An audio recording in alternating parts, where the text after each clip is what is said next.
Does that make sense? So if it is the first one, it will match here and stop. Otherwise, it will keep going. So maybe you have multiple ones. Think of it as this, and if not that, or this in sort of a short-circuited fashion. All right, let's take some others. All right, sorry. So just here's some ways you can use this, including something you may not necessarily think of. So can I ask, is 2 a member of 1, 2, 3? That's the example I wrote over there. Yes. I can also say, what are the members? So I can give a query with a variable. What are the members of the list 1, 2, 3? Or what things satisfy member X 1, 2, 3? Well, X is 1, X is 2, X is 3. And then it also says no. When you see this, what happens is when you do this from the REPL, it will actually print out one solution. And it'll sit there waiting for you to indicate, do you want more? Yeah, give me another one. Give me another one. Or, no, I don't want any more. I'm done. I just cared about, does it have a solution? Okay. If you keep saying, give me another, so it says, X is 1, give me another. X is 2, give me another. X is 3, give me another. No. Okay? Or sometimes it'll say fail. That's its way of just simply saying, there are no more solutions besides the ones I've given you. All right. What about this one? Want to try to translate that query?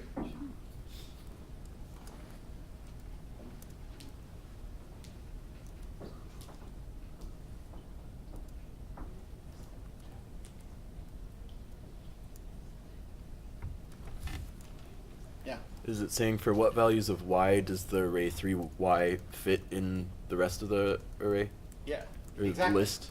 For what values of y does the 2-element list 3y, or is the 2-element list 3y a member of this list? Well, 3y would match. If y was z, that would be a member here, and if y was p, it would be a member here. So that's what it tells you. Notice you just now have an associative array lookup.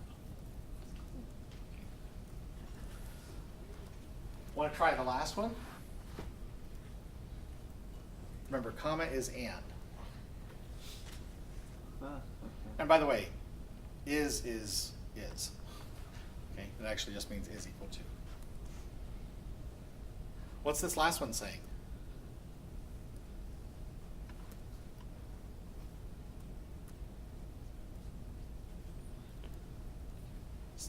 Let's have somebody else.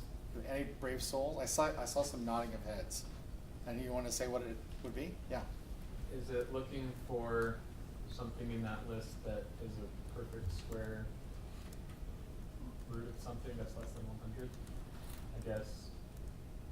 Or So, let me turn around what you said. Yeah. Whose square is less than 100? Right. Right. So find all of that. Find all the values of x such that x is a member of this list, and y is its square. So it just simply assigns y to be each element of the x squared, and tests to see that y is less than 100. So these are all the elements of the list whose square is less than 100. And notice effectively you're doing filtering. So even though you're constructing it logically, you can do a lot of things that are recursion, array lookup, or associative array lookup, or dictionary lookup if you want to think of it that way, or even filters. Okay. All right. Here's another example. Takeout. So this one, let me just explain how it's supposed to read.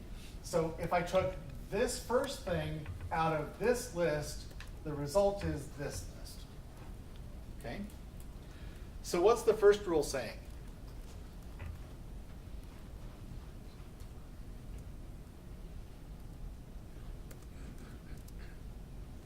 Yeah. X is the first thing, take it out and return the rest of the list. Exactly. So if you ask me to take X out of a list for which X is the first thing, or if you ask me to take something out of a list for which that same something is the first element of the list, the result is the rest of the list. Want to try the second one?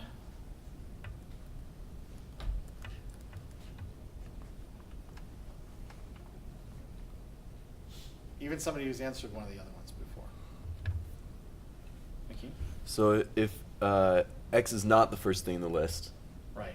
then you'll be returning this other array as long as S is equal to R when you remove X? Right. So rephrasing that slightly, if you ask me to take X out of something that has the first element, let's call it F, and the rest R, the result is F and the result of taking X out of R. Can you say that again? Okay, I'll try. It is kind of a tricky. So the result of taking X out of of some list. So by the way, the fact that it's dropped down to here, you know the first, what you're taking out is not the first element. Right? So if I try to take something, out of a list whose first element is not that same something, and let's just call that F, and whose rest is R, the result is a list made up of F and S if S is the result of taking X out of R. Cool.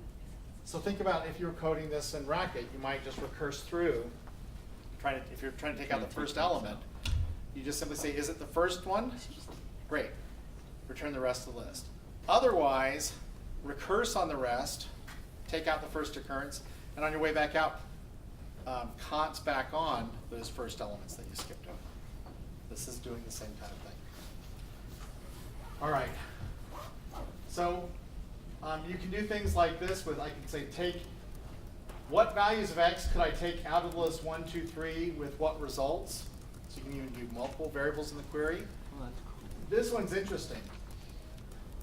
What lists could I take 3 out of and get the list ABC? And it gives you this. Now we're almost to the end of our time. The rest of these examples, though, take a look at these, and I'll take questions on it next time. I can actually use this to do a reverse. This one's kind of tricky. The key is there's an additional thing that's acting like an auxiliary parameter. I can do permutation.